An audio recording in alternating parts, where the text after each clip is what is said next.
Johnson & Johnson's been hit with a new lawsuit accusing them of fraudulently using bankruptcy to avoid paying the victims who got cancer, clearly got cancer from their deadly product that they've known about for 50, 60 years. They've understood that what they were making would cause cancer in women. Let's talk about this lawsuit. Yeah, this to me, it's absolutely a huge lawsuit because Johnson & Johnson, for many years now, after a stunning amount of courtroom humiliations with these talcum lawsuits, they go and they do what's called the Texas two-step. And that is you create a shell company that previously did not exist and you spin off, you give the shell company all your liabilities, saying, okay, we, the big Johnson & Johnson, we keep our billions of dollars, but this company now owns all the talcum litigation. And then that company that didn't exist up until a day ago, they go to court, usually in Texas, very corporate friendly there, and they go in front of the judge and they say, Judge, look, I'm a poor little company here. I just started and now I'm facing tens of billions in lawsuits.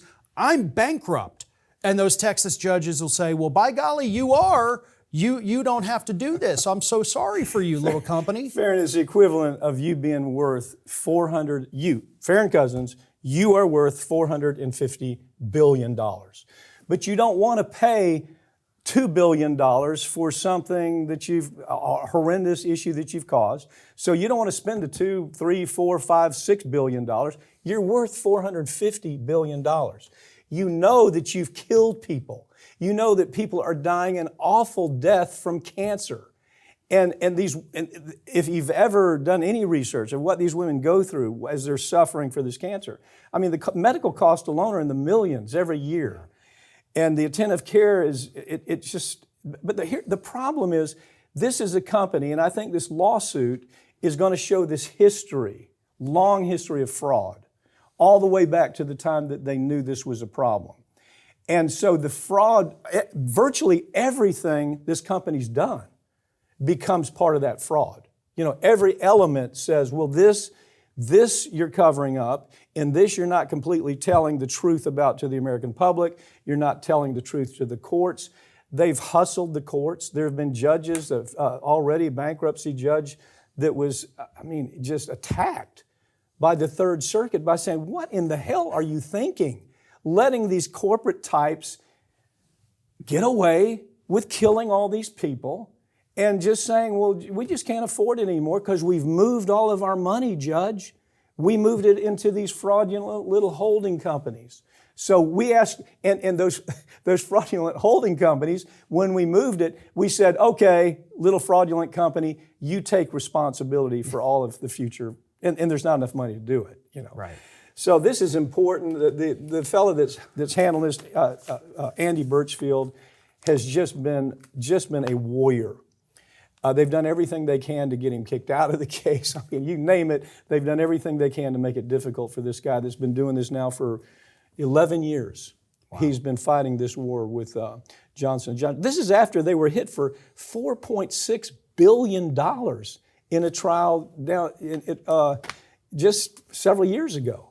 They've been hit time, and now they've won a few, but after you're hit for $4.6 billion, don't you say, we must have done something wrong? Right. And so the women that are involved in this lawsuit, obviously, because this is a class action, they've been victimized twice, right? Correct. Because they got victimized with the product, and then they got victimized again once this whole bankruptcy shenanigans took place. Is that what's... That's exactly it. Farron, you ought to talk, you ought to be there talking to family members that have watched their mother or the sister die this horrendous death from the cancer. If it doesn't bring tears to your eyes, there's something inhuman about you. Well, this company, they've heard all those stories. But nevertheless, they're doing everything they can to avoid just ponying up and paying what they should. They've offered money, but it's not even close. The money they've offered is not even close to being able to pay for the damage they've done across this nation. And they have the ability to do it, but they just want to, let's go to bankruptcy court. Let's hide our money with these little fraudulent companies. This lawsuit is going to tell a big story, I promise you. Well, best of luck with it. I really hope that this changes the way this works here.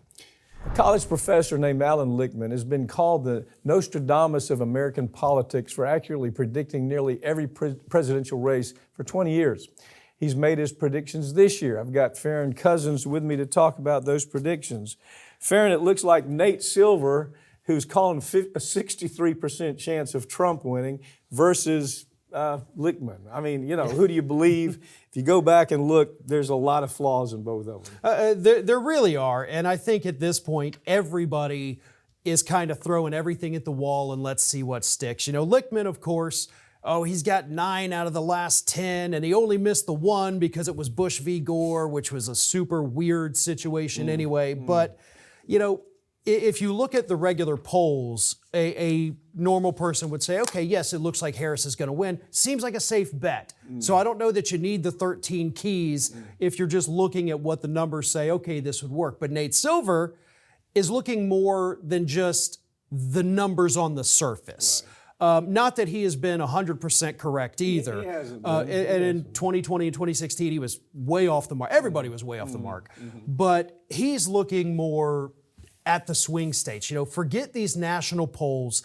National polls do not tell us much at all. This race is probably going to come down 5 or 6 states. Yeah, I was surprised to see the number spread, though, for Nate Silver. That was massive. I've never seen him do that before. Yeah. He's been off 3-4 points. But here's 63% chance of winning, if Trump winning. And he says that, first of all, he does it with his mathematical data. He's a guy that predicts baseball outcomes and basketball outcomes, and they do love him in Vegas. I mean, they really do love Nate Silver in Vegas. Now, the professor, on the other hand, says, I've had these 13 keys. We've talked about these keys in the past before, and they're legitimate. They make perfect sense. Yeah. But I think what we have to do is avoid all this.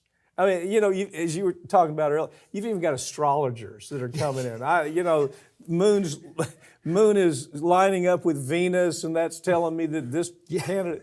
At some point, don't you have to say no? All that matters is what's happening at the ballot box, right? Go out and vote. Don't be influenced by any of this stuff. Exactly, and you're right, because we don't just have the professors or the numbers people. The psychics are out there making their predictions. The bookies in Vegas. Bookies are big on this one, man. They really are, and it's kind of gone back and forth. At one point, Trump was obviously way ahead, then Harris. Now I think it's swinging back. Yeah, so a lot of people want to make a lot of money off of it, but really, nobody knows. This is all a guessing game until those votes start coming in, November 5th. But right now, even with the polls, even if you look at these polls, okay, well, she's ahead in 4 swing states, he's ahead in the other 4 swing states, but they're all within a margin of error, even the national polls.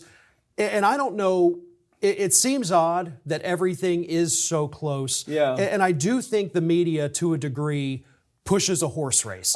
Because if either one of these people was running away with it right now, nobody's tuning into anything. Look, don't believe Nate Silver. Don't believe Lichtman. Go out and vote. I mean, that's the answer here.